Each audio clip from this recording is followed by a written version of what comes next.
भूख मिटाने के लिए अनुसंधान कर रहे हैं। लेकिन हम जब वेदों से ज्ञान प्राप्त करते हैं तो सिर्फ भूख की चिंता नहीं थी, हमें तुष्टि नहीं संतुष्टि चाहिए था। हम बहुत बड़ी एक भूल करते जा रहे हैं और वह भूल हमारा एग्रीकल्चर की ओर है। मनुष्य की सबसे ज्यादा आवश्यकता बढ़ती आबादी का भूख मिटाने की जिम्मेवारी है। हम थ्योरी तो पढ़ रहे थे आजादी के 75 साल, किताब पढ़ा, शिक्षा दिया जा रहा था, लेकिन हमें विद्या चाहिए। शिक्षा सिखाता है और विद्या बताता है, और वह तभी बताता है जब महाभारत के भगवान कृष्ण फील्ड में ले जाकर के युद्ध के मैदान में बताते हैं कि अब क्या करना है। और ये वातावरण अब खेत में ले जाकर के हम बच्चों को ले जाकर के उन किसानों से जो किसान पढ़े नहीं है लेकिन उनके पास अनुभव की इतनी बड़ी किताब है, वह किताब का ज्ञान और ये थ्योरी का ज्ञान रिसर्च से जो मिला है, दोनों के व्यवहारिकता से जो अनुसंधान होगा वो सही में हमारे लोगों के हित में, यहाँ के वातावरण के हित में होगा। जिस धरती पर आज हम उपस्थित हैं, लोग बताए कि सबसे बेहतर यहाँ की मिट्टी है और ये मिट्टी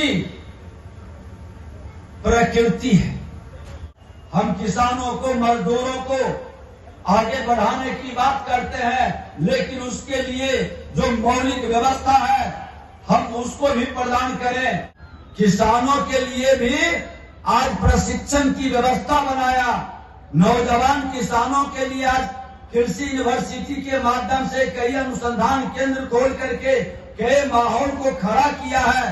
तो जानते हैं कि बिहार की 70% आबादी एग्रीकल्चर पर आधारित है और देश की अर्थव्यवस्था अगर जो कोई मजबूत रख रहा है और मजबूती से आगे बढ़ाएगा और विश्व के आर्थिक क्षेत्र में हम तीसरे नंबर पर आएंगे तो एग्रीकल्चर की सबसे बड़ी भूमिका हो।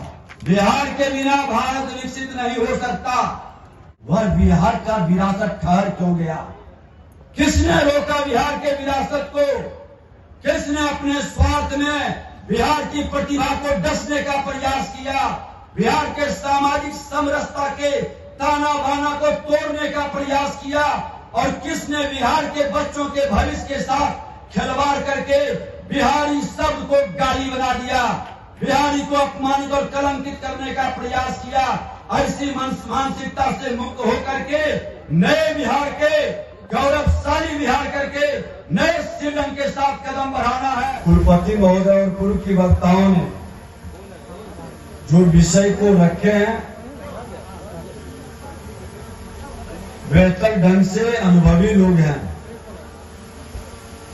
लेकिन अनुभव कोई पुस्तक से नहीं मिलती है।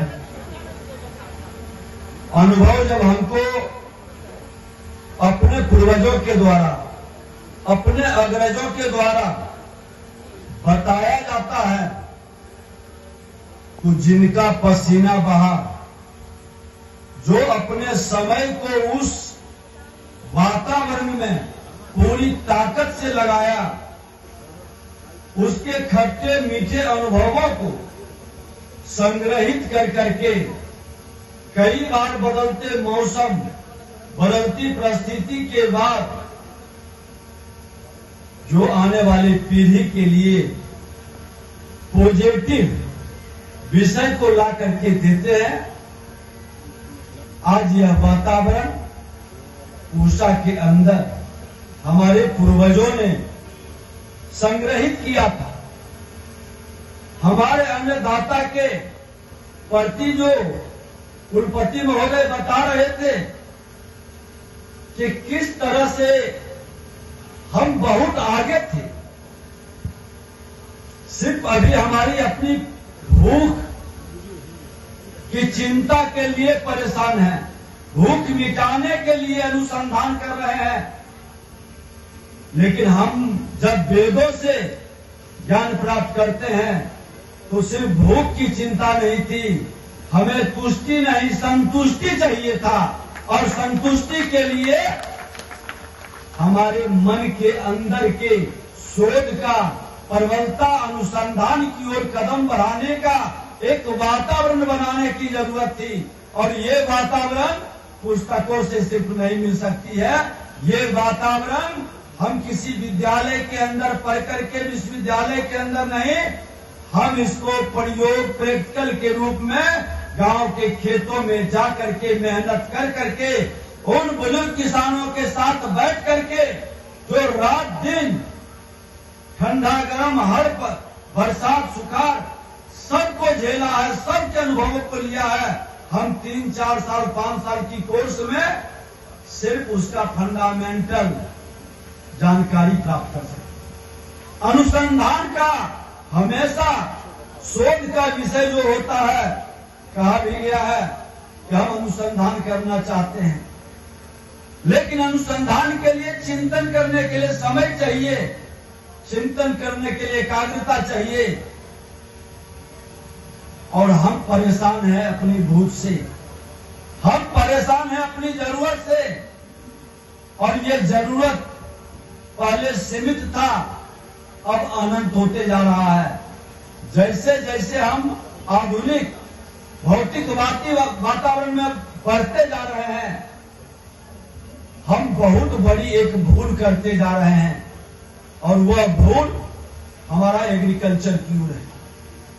एग्रीकल्चर कहीं न कहीं पीछे होते जा रहा है। एग्रीकल्चर को आगे बढ़ाने की जरूरत थी। एग्रीकल्चर पर सबसे ज्यादा शोध होने की जरूरत थी।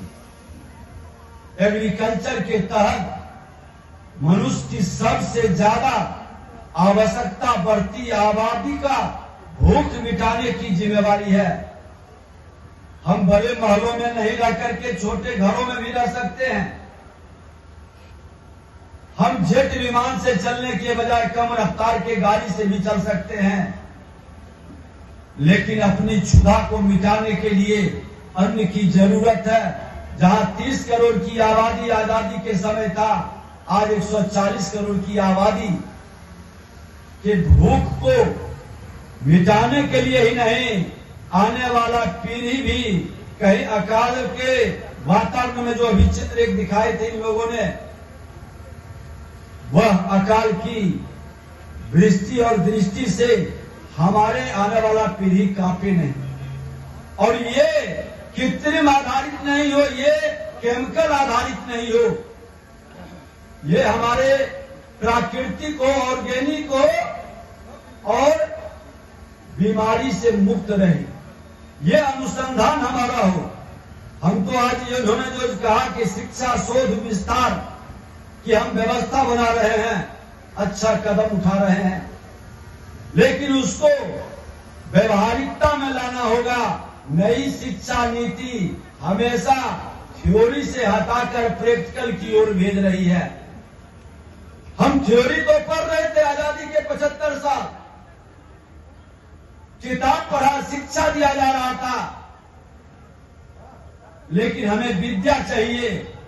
शिक्षा सिखाता है और विद्या बताता है, और वह तभी बताता है जब महाभारत के भगवान कृष्ण फील्ड में ले जाकर के युद्ध के मैदान में बताते हैं कि अब क्या करना है। और ये वातावरण अब खेत में ले जाकर के हम बच्चों को ले जाकर के उन किसानों से जो किसान पढ़े नहीं है, लेकिन उनके पास अनुभव की इतनी बड़ी किताब है, वह किताब का ज्ञान और ये थ्योरी का ज्ञान रिसर्च से जो मिला है, दोनों के व्यवहारिकता से जो अनुसंधान होगा, वो सही में हमारे लोगों के हित में, यहाँ के वातावरण के हित में होगा। बहुत सारी किताबें फॉरेन से आती है, लेकिन लोग भूल जाते हैं कि भारत का वायुमंडल, यहाँ के क्लाइमेट और फॉरेन का क्लाइमेट में बहुत बेसिक बहुत डिफरेंस है। हम अगर जो मेडिसिन वहां से ला रहे हैं, तो उसका टेम्परेचर, उनके क्लाइमेट, उनके वातावरण के अनुकूल अनुसंधान किया गया होगा, शोध किया गया होगा, रिसर्च किया गया होगा, लेकिन हमारा वातावरण के अनुकूल हमारे वैज्ञानिक अनुसंधान करेंगे। और जिस धरती पर आज हम उपस्थित हैं, लोग बताए कि सबसे बेहतर यहाँ की मिट्टी है, और ये मिट्टी प्रकृति है। जिस प्रकृति को शक्ति के रूप में हम पूजते हैं और वही प्रकृति शक्ति हमारी भक्ति जो मुक्ति का मार्ग प्रशस्त करता है। तो हम शक्ति बढ़ाना है तो प्रकृति का सम्मान करेंगे। और प्रकृति मिट्टी में निवास करती है, प्रकृति हरियाली में निवास करती है, प्रकृति जल जीवन हरियाली के भाव को एक साक्षात स्वरूप का दर्शन कराती है। तो हम उसकी ओर कदम बढ़ाएंगे। आज देश के प्रधानमंत्री माननीय नरेंद्र मोदी जी ने सबसे पहले प्रकृति का सम्मान किए और प्रकृति के सबसे बड़े योद्धा जो प्रकृति का भक्ति करता है, प्रकृति के शक्ति प्राप्त करता है, हमारा अन्नदाता, उसकी आमद को दुगना करने का संकल्प उन्होंने लिया। वह आमद कैसे बढ़ेगा? कोई उसका प्रोडक्शन, कोई उसके उपज को डबल में परचेज नहीं करेगा। हम उसको कम लागत से कैसे बेहतर बना सकते हैं? हम कैसे नए टेक्नोलॉजी का उपयोग करके और परंपरागत खेती को दोनों के बीच एक समन्वय बना करके एक वातावरण बना सकते हैं? क्योंकि आज सच्चाई है कि हमेशा इतिहास दोहराता है। हम चले थे जहां से लौट फिर उधर रहे हैं। कल तक हम रसायन का उपयोग नहीं करते थे, लेकिन गुलामी के कालखंडों में कहीं न कहीं हम अपने वैदिक ज्ञान को भूल गए। और वो वैदिक ज्ञान हर क्षेत्र में था। एग्रीकल्चर में सबसे ज्यादा था, आयुर्वेद में सबसे ज्यादा था, उद्यान में सबसे ज्यादा था। ये तमाम ज्ञान फिर से आने लगा। कई नौजवान इसकी ओर आगे बढ़ गया। ये एक शुभ संकेत है और ये 21वीं सदी के भारत का संकेत है। आजादी के 75 साल अमृत महोत्सव काल हम मनाते रहे। कुछ लोगों ने इस आजादी का जो सपना देखा था, एक गौरवशाली राष्ट्र का, विकसित भारत का, लेकिन कुछ लोगों ने इसका बड़ा नाजायज फायदा उठाया। अधिकार की बात लोगों के मन में जगाते रहा, लेकिन वो भूल गया कि अधिकार की बात जगाने वाले संविधान के निर्माताओं ने उसमें प्रावधान किया है। फंडामेंटल राइट भाग 3 पर भगवान राम, मां जानकी और लक्ष्मण जी का चित्र लगाया है। उन्होंने साफ संकेत दिया कि अधिकार की मांग करने वाले अपने कर्तव्य का भी पालन करो, मर्यादा के साथ अधिकार की बात करो। हर लोग अधिकार की बात करते हैं, लेकिन हम मर्यादा का पालन करें, मेरी मर्यादा है। और फंडामेंटल ड्यूटी भाग 3 भाग 4 में भगवान कृष्ण और अर्जुन का चित्र लगाया था कि हम गीता का ज्ञान जिस तरह से मिल रहा है, सत्य का बोध हमेशा रहे। हम अधिकार मांगे तो मर्यादा का पालन करते हुए कर्तव्य के निर्वहन की ओर कदम बढ़ाएं। हम किसानों को, मजदूरों को आगे बढ़ाने की बात करते हैं, लेकिन उसके लिए जो मौलिक व्यवस्था है हम उसको भी प्रदान करें। और एक नए वातावरण से आगे बढ़ने का 2/3 नौजवान है।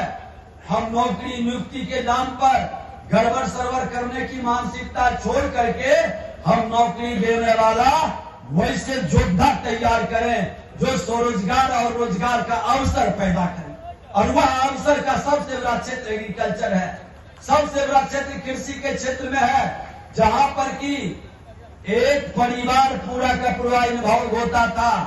थोड़ी सी उसकी बृहद वातावरण बनती थी तो कई परिवार को इन्वॉल्व करता था। और हमारा सामाजिक ताना बाना इतना सुंदर था कि हर लोग की हिस्सेदारी थी।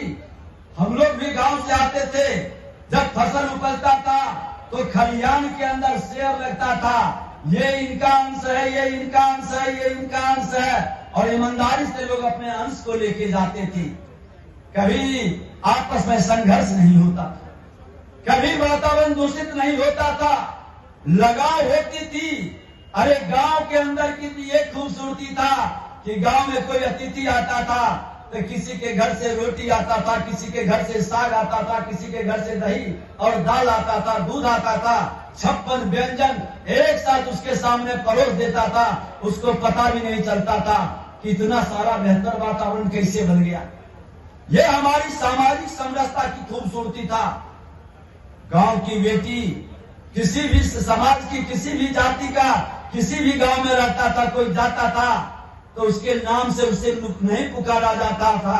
नारी वंदन शक्ति का अभिनंदन कैसे होता था? जिस गांव से आती थी उस गांव वाली कहता था, हरानापुर वाली, इसी से संबोधित होता था। आज वह क्यों बदल गया? हम गांव की बात को छोड़ दें, अपने घर के अंदर ही पराया क्यों बन गए? क्योंकि हम लोगों की भूख को नहीं मिटा सके, हमने लोगों की आवश्यकता को नहीं पूरा कर पाए, लोगों के विश्वास पर खरा नहीं उतर पाए। अवसर मिला तो हम और अपने परिवार तक सिमट करके रह गए। अधिकार की बात कर करके, लोगों को लड़ा करके हम अपने को सुरक्षित करने का प्रयास किए, लेकिन देश बदला है।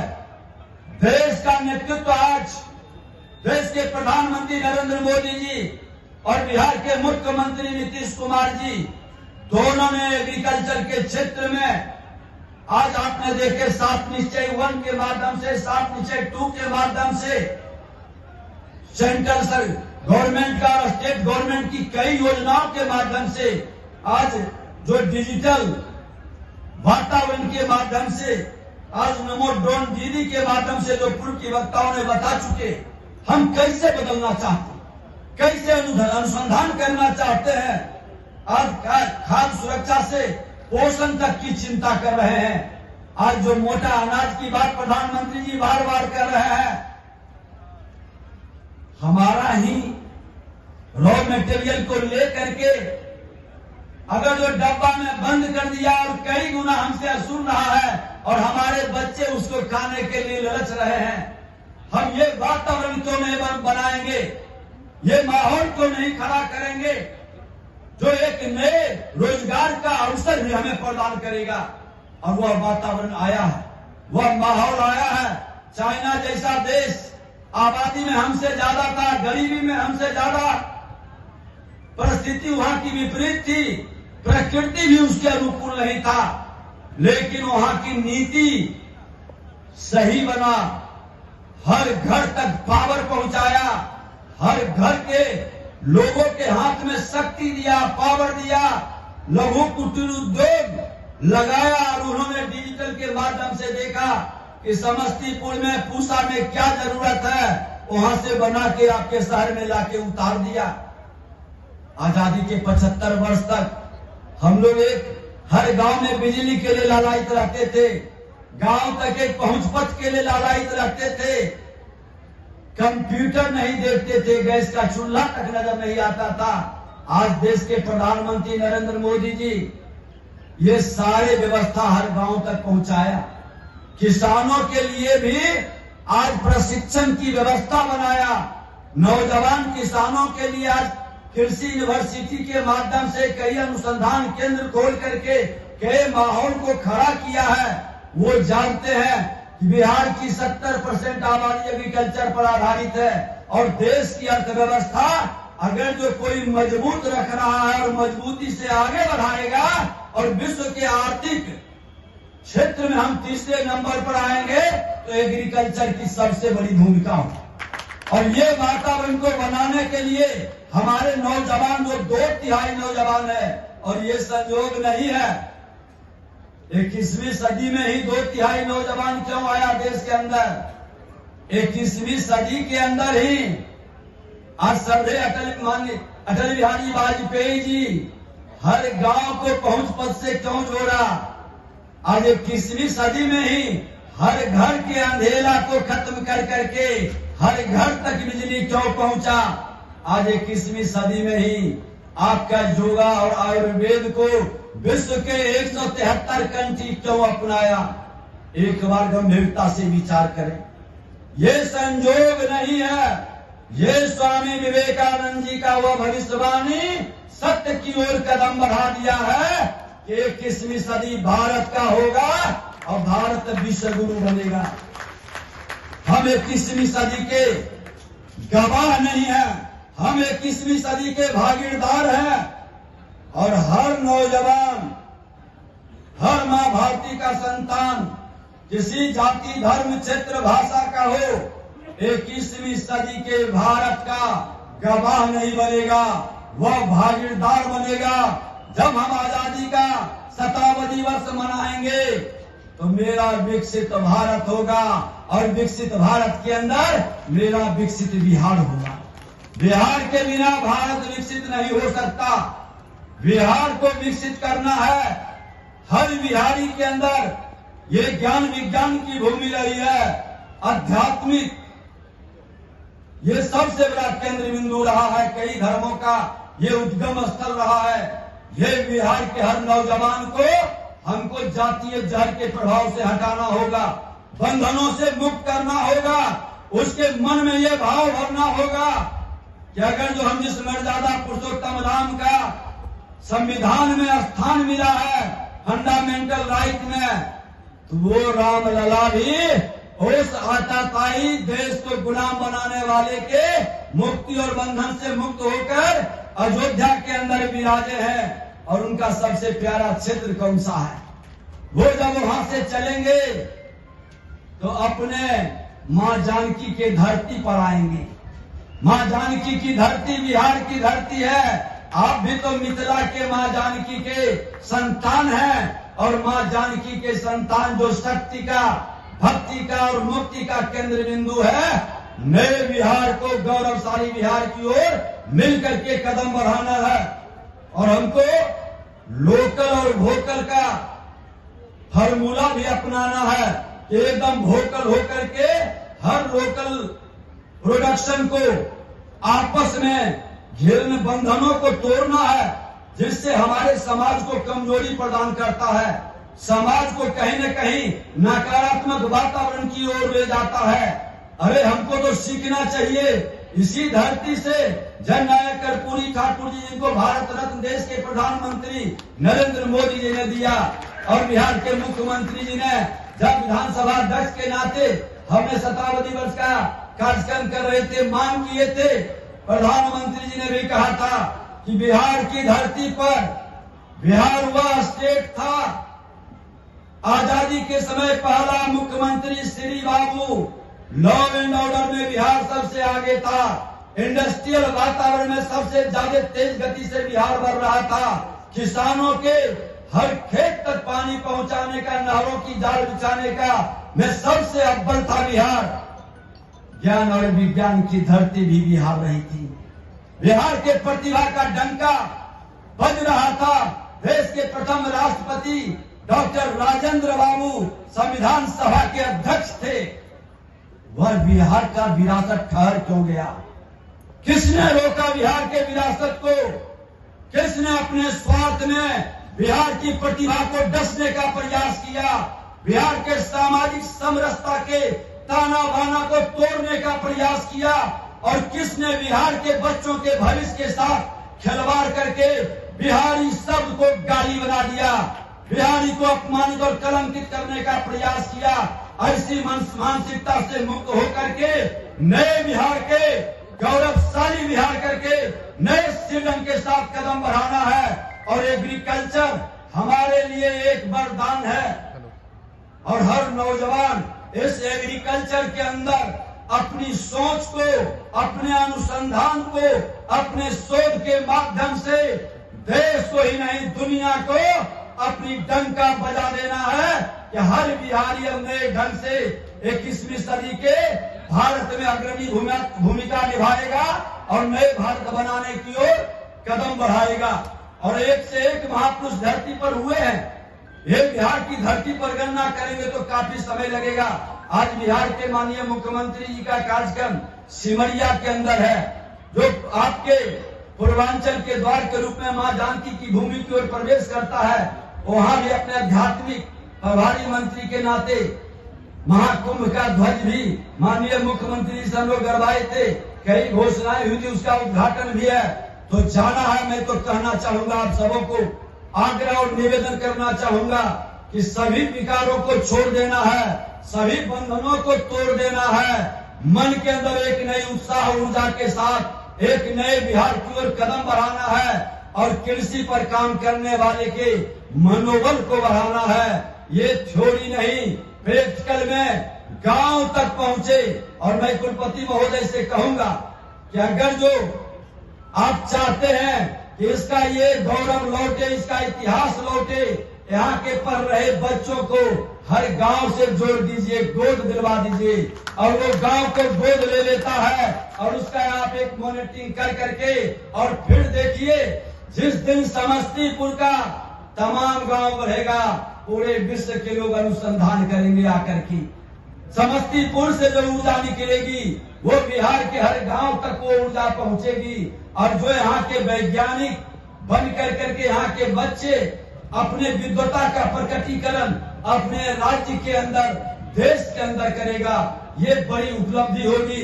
एक नया माहौल बनेगा और हमको विकसित भारत बनाने में पूरी तरह से विकसित बिहार के स्वरूप को उपहार के रूप में अपने आने वाले पीढ़ी को दें। इसी संकल्प के साथ बहुत बहुत धन्यवाद। भारत माता की, भारत माता की।